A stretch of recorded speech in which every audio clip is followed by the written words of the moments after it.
ሰላም ጤና ይስጥልን ወደ ሸገር ታይምስ ቤተሰቦች እንደምን አላችሁ? የሰዓቱ ዜናችን ነው ተጀመረ። አቤት ጉዳዮችን አስቀድመን እናስተዋውቃችሁ። በትግራይ ክልል ርዕሰ መዲና መቀለ ከተማ ዛሬ ጠዋትና ከሰዓት ለሁለት ዙር የድሮን ጥቃት መፈጸሙ ይፋ ሆኗል። ይህንን ተከትሎ በሰሜን ኢትዮጵያ ነገሮች በፍጥነት እየተቀያየሩ ነው ተብሏል። ለህወሓት ቅርብ የሆኑ ምንጮች ጥቃቶቹ የህወሓት መሪዎችን ለማስወገድ ኢላማ ያደረጉ ናቸው ብለዋል። ሌሎች የመረጃ ምንጮች ደግሞ በድሮን ጥቃቱ የንጹሃን ዜጎች መቁሰላቸውን የከተማውን ሆስፒታል ሪፖርት ዋቢ አድርገው ዘግበዋል። ዝርዝሩ የዜናችን ትኩረት ነው። ከዚህ ባለፈ አፍሪካ ሪፖርትና አጃንስ ፍራንስ ፕሬስን የመሰሉ ዓለም አቀፍ መገናኛ ብዙሃን በክልሉ መዲና መቀለ የተፈጸመውን የድሮን ጥቃት በተመለከተ የየራሳቸውን ሪፖርት አውጥተዋል። ዜናችን ይቃኘዋል። ህወሓት መንግስት ግልጽ ጦርነት ከፍቶብናል ሲል ይፋ አድርጓል። ለህወሓት መሪዎች የቀረበ አማራጭ ደግሞ እጃቸውን ስጡ የሚል ስለመሆኑ ከወደ አዲስ አበባ ከሰሞኑ የተላለፈ ጥሪ ተሰምቷል። እንመለስበታለን። ከዚህ ባለፈ የሀገራዊ ምክክር ጉባኤው በአዲስ አበባ ጉዳይ ላይ አስማሚ ኮሚቴ እንዲዋቀር ሀሳብ ማቅረቡ ተሰምቷል። እንመለከተዋለን። እንደተለመደው የሰማችሁን አብራችሁን ቆዩ። የቻናላችን የዘወትር አክብሮታዊ ግብዣ ነው። ወደ ቀዳሚ ጉዳያችን እናምራ።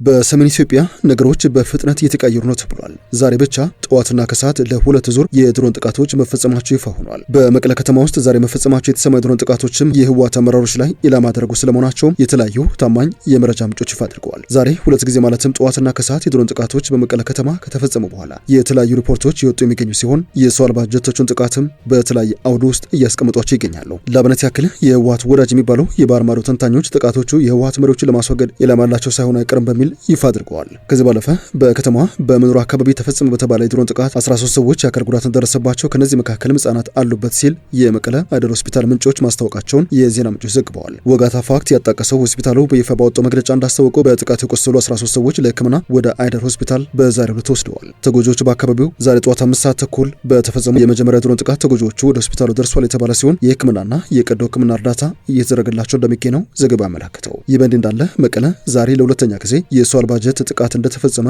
የጀርመን ድምጽ ዘግበዋል። የህወሓት ባለስልጣናትም በከተማዋ ለሁለተኛ ጊዜ ነው ከሰዓት ላይ በሰው አልባ አውሮፕላን ጥቃት የተፈጸመው ሲሉ ይፋ አድርገዋል። የዜና ምንጩ ዛሬ ጠዋት በደረሰው የመጀመሪያው ድብደባ ቢያንስ 13 ሰዎች መቁሰላቸውን ሐኪሞች አስታውቀዋል። የመቀለው የአይደር ሆስፒታል የአስቸኳይ ህክምና ክፍል ኃላፊ ብርሃኑ ኃይለማርያም ለአዣንስ ፍራንስ ፕሬስ እንደተናገሩት ሆስፒታላቸው 13 ቁስለኞችን ተቀብሎ እያከመ ይገኛል። ከቁስለኞቹ 3 በጤና መጎዳታቸውን ዶክተር ብርሃኑ አስታወቁ ሲሆን የመጀመሪያው የሰው አልባ አውሮፕላን ድብደባ ያደረሰው ጉዳት በውል ሳይታወቅ መቀለ ዩኒቨርሲቲ አካባቢ የሚገኝ ስፍራ በሌላ የሰው አልባ አውሮፕላን መደብደቡን የህወሓት ባለስልጣናት አስታውቀዋል። አጃንስ ፍራንስ ፕሬስ የጠቀሳቸው የህወሓት ባለስልጣናት ሁለተኛው ጥቃት ጉዳት ስለማድረስ አለማድረሱ በይፋ የሰጡት መረጃ የለም። አንዳንዶች ለህወሓት ቅርብ ናቸው በሚል የሚጠቅሷቸው የኦስሎ ኖርዌይ ዩኒቨርሲቲ ኮሌጅ ባልደረባና የኢትዮጵያ ጉዳይ አጥኚው ሸቲል ትሮኖቮል እንደሚሉት ከሆነ ተደጋጋሚ ጥቃት በሰላማዊ ሰዎች ላይ የተሰነዘረ የዘፈቀደ ጥቃት አይመስለኝም ባይ ናቸው። የህወሓት ከፍተኛ ባለስልጣናትን ለመግደል ያለመ ሳይሆን አይቀርም ሲሉ የድሮን ድብደባውን ኢላማ በተመለከተ ሀሳባቸውን ሰንዝረዋል። የሰው አልባ ጀት ጥቃቱ በትግራይ ክልል እንደገና በተፈጠረው ውጥረት መካከል መፈጸሙ የተዘገበ ሲሆን በክልሉ በቅርቡ የድሮን ጥቃቶችና ግጭቶች መከሰታቸውንም ዘገባው አስታውሷል። ከዚህ ባለፈ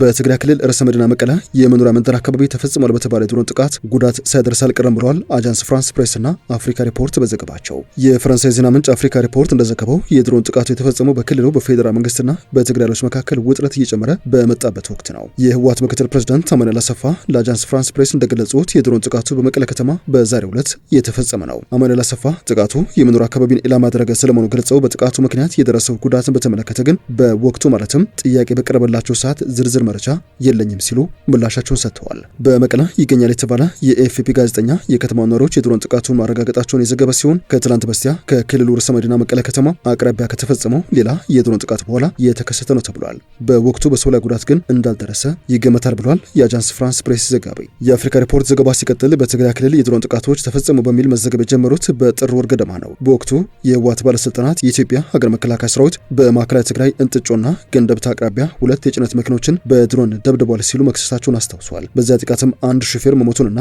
ሌላ ሰው መቁሰሉን በማስታወስ ባሳለፍነው ሰኔ ወር ደግሞ በሰሜን ምዕራብ ትግራይ ሽራሮ አቅራቢያ ተጨማሪ የድሮን ጥቃቶች መፈጸማቸውን ነዋሪዎች መዘገባቸውን የአፍሪካ ሪፖርት መረጃ ያሳያል። ዘገባው እንዳስታወሰው በዚህ ወር የጥቃቶቹ መጠን ጨምረዋል። ህወሓት ሐምሌ 5 ቀን በሱዳን ድንበር አቅራቢያ ሸረሪና በተባለ የጦር ግንባር ከፌዴራል ኃይሎች ጋር ውጊያ ማካሄዱን ይፋ ስለማድረጉም ዘግበዋል። ከዚህ ባለፈ በነሐሴ ወር የመጀመሪያ ቀናት የአዲስ አበባ አስተዳደር በአማራ ክልል ድንበር አቅራቢያ መረዋ በተባለች መንደር የትግራይ ኃይሎች ላይ ጥቃት ፈጽሟል ሲሉ ወንጀላቸውንም ዘገባው አትቷል። በመረዋው ጥቃት ጉዳት ስለመድረሱና አንድ የሁለተኛ ደረጃ ትምህርት ቤትም በሰው አልባ ጀት መመታቱን የህወሓት ባለስልጣናት ይፋ ስለማድረጋቸው ያስታወሰው የአፍሪካ ሪፖርት ዘገባ እነዚህን ክሶች በተናጠል ማረጋገጥ ግን አልቻልኩም ሲል ነው ይፋ ያደረገው።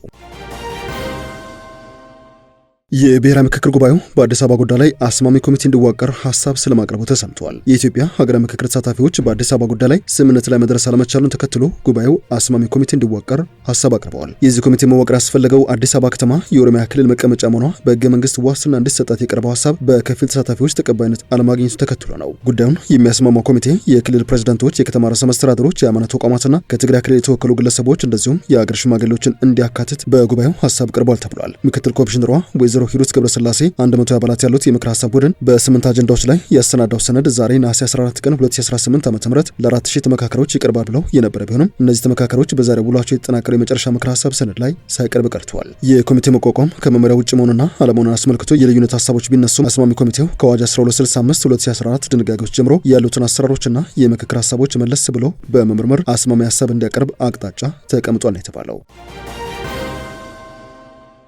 ወደ ዜናችን የመጨረሻው ክፍል እናምራ። ህወሓት የኢትዮጵያ መንግስት ግልጽ ጦርነት ከፍቶብናል ሲል ይፋ አድርጓል። ከወደ አዲስ አበባ ለዚህ ጦርነት ብቸኛው መፍትሄ የህወሓት መሪዎች እጃቸውን መስጠት ነው የሚልም የመፍትሄ ሀሳብ ቀርበዋል። የኢትዮጵያ መንግስትና በትግራይ ክልል በጉልበት ስልጣን ይዟል በሚል የሚወነጀለ ህወሓት እንደዚሁም የደጋፊዎቻቸው የቃላት ጦርነት እየተካረረ ስለመምጣቱ የዶይቼ ቬለ ዘገባ ያሳያል። የፌዴራል መንግስትና ህወሓት ትግራይን በሚያዋስኑ ድንበሮች ተጨማሪ ጦር ኃይላትም እያሰፈሩ እንደሚገኙ የዜና ምንጩ አትተዋል። ባሳለፍነው ሐምሌ 5 ቀን 2018 የፌዴራል መንግስትና የህወሓት ኃይሎች ሸረሪና ወይንም በውልቃይት በኩል ኢትዮጵያን ከሱዳን በመዋሰን የድንበር አካባቢ ከፍተኛ ውጊያ ከገጠመው ወዲህ ሙሉ ጦርነት ይቀሰቀሳል የሚለው ስጋት የቀነሰ ቢመስልም የሁለቱ ኃይሎች ግጭቶች፣ ጥቃቶችና መወነጃጀሎች ግን እንደቀጠሉ ይገኛሉ ብለዋል። ለዚህ ማሳያው የትግራይ ክልል ኮሚኒኬሽን ጉዳዮች ኃላፊ የሆኑት አብርሃም አጎስ የኢትዮጵያ መንግስት በትግራይ ላይ ጦርነት ከፍቷል ሲሉ መወንጀላቸውን ዘገባው አስታውሰዋል። የቢሮ ኃላፊ መስተዳድራቸው ለሚቆጣጠራቸው መገናኛ ዘዴዎች በሰጡት መግለጫ የፌዴራል መንግስት ትግራይን በሰው አልባ አውሮፕላኖች እየደበደበ ይገኛል ሲሉ የወነጀሉ ሲሆን የፌዴራል መንግስት አደረስ ያሉትን የሰው አልባ አውሮፕላን ጥቃት ግን ሙሉ በሙሉ ጦርነት መከፈቱን የሚያሳይ ድብደባ ነው ሲሉ ተርጉመውታል። ከዚህ በኋላ የሚቀረው ጦርነቱን ማስፋፋት ብቻ ነው ያሉት ዶክተር አብርሃም የህወሓትን አጸፋ በተመለከተ ሁኔታውን በጥሞና ለመከታተል እየሞከርን እንገኛለን፣ ይሁንና በዚህ ሁኔታ ግን አንቀጥልም ሲሉ ምላሽ መስጠታቸውን ዘገባው አትተዋል። በአዲስ አበባና በመቀለ ፖለቲከኞች መካከል ድርድር እየተደረገ ነው የሚለውን ዘገባም ዶክተር አብርሃም የኢትዮጵያ መንግስት የሚያስወራው ውሸት ነው ሲሉ ስለማጠጠላቸውም በመግለጫቸው ላይ ተንጸባርቀዋል። ለኢትዮጵያ መንግስት ቅርብ ናቸው በሚባለው መገናኛ ብዙሃን ቃለ ምልልስ የሰጡት የህወሓት መስራችና የቀድሞ መሪ ዶክተር አረጋዊ በርሄ የህወሓት መሪዎች ተጨማሪ ጥፋትን ለማስወገድ የቀራቸው አማራጭ ለፌዴራል መንግስት እጅ መስጠት ብቻ እንደሆነ አስታውቀዋል። ኢትዮጵያ ፈተናዎችን የሚቋቋምና የመወጣት የረጅም ጊዜ ልምድ አላት ያሉ ሲሆን የኢትዮጵያ ምርጫ ቦርድ ከህጋዊ ፓርቲነት ያገደውን ህወሓትን ህገወጥና የውጭ ኃይሎች ጥቅምን ለማስከበር የቆመ ሲሉ ወንጅለውታል። አንጋፋ ፖለቲከኛ ዶክተር አረጋዊ በርሄ ቀጥሎም የኤርትራ ስርዓትም ፍላጎቱን ለማራመድ የኤርትራ ወጣቶችን ካዳከመ በኋላ አሁን የትግራይ ክልል ወጣቶችን ሊጠቀምባቸው እየሞከረ ነው ያሉ ሲሆን የህወሓት መሪዎች ለውጭ ኃይሎች ፍላጎት ሲሉ የሚከተሉትን የጥፋት መንገድ አቁመው ለፌዴራል መንግስት እጃቸውን መስጠት አለባቸው ሲሉ ጥሪ አቅርበዋል። ወደ ሸገር ታይምስ ቤተሰቦች የሰዓቱ ዜናችን አበቃ። ስላደመጣችሁን አመሰግንን። በያላችሁ በሰና ጊዜ